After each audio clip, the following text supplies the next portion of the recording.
सभी श्रोताओं को हैप्पी धनतेरस। आज की कथा है धनतेरस की। कार्तिक कृष्ण पक्ष की त्रयोदशी तिथि के दिन धनतेरस का पर्व पूरी श्रद्धा व विश्वास के साथ मनाया जाता है। धन्वंतरि के अलावा इस दिन देवी लक्ष्मी और धन के देवता कुबेर की भी पूजा करने की मान्यता है। इस दिन को मनाने के पीछे धन्वंतरि के जन्म लेने की कथा के अलावा इसके बारे में एक दूसरी कहानी भी है।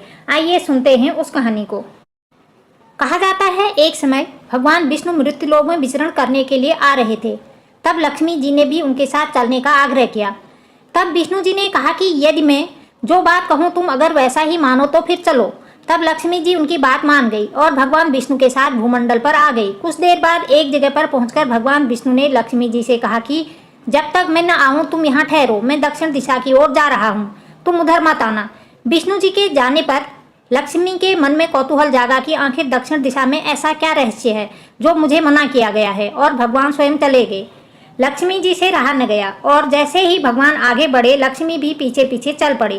कुछ ही आगे जाने पर उन्हें सरसों का एक खेत दिखाई दिया जिसमें खूब फूल लगे थे। सरसों की शोभा देखकर वह मंत्रमुग्ध हो गई और फूल तोड़कर अपना श्रृंगार करने के बाद आगे बढ़ी। आगे जाने पर एक गन्ने के खेत से लक्ष्मी जी गन्ने तोड़कर रस चूसने लगी। उसी क्षण विष्णु जी आ गए और यह देख लक्ष्मी जी पर नाराज होकर उन्हें श्राप दिया कि मैंने तुम्हें इधर आने को मना किया था पर तुम न मानी और किसान की चोरी का अपराध कर बैठी। अब तुम इस अपराध के जुर्म में इस किसान की 12 वर्ष तक सेवा करो। ऐसा कहकर भगवान उन्हें छोड़कर क्षीर सागर चले गए। तब लक्ष्मी जी उस गरीब किसान के घर रहने लगी। एक दिन लक्ष्मी जी ने उस किसान की पत्नी से कहा कि तुम स्नान कर पहले मेरी बनाई गई इस देवी लक्ष्मी का पूजन करो, फिर रसोई बनाना, तब तुम जो मांगोगी मिलेगा।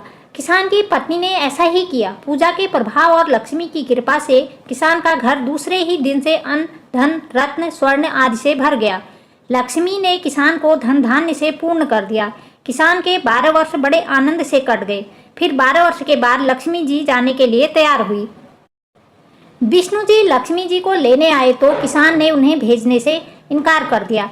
तब भगवान ने किसान से कहा कि इन्हें कौन जाने देता है, ये तो चंचलता है, कहीं नहीं ठहरती, इनको बड़े बड़े नहीं रोक सके। इनको मेरा श्राप था इसलिए 12 वर्ष से तुम्हारी सेवा कर रही थी। तुम्हारी 12 वर्ष सेवा का समय पूरा हो चुका है। किसान हठपूर्वक बोला कि नहीं, अब मैं लक्ष्मी जी को नहीं जाने दूंगा। तब लक्ष्मी जी ने कहा कि हे किसान, तुम मुझे रोकना चाहते हो तो जो मैं कहूँ वैसा करो।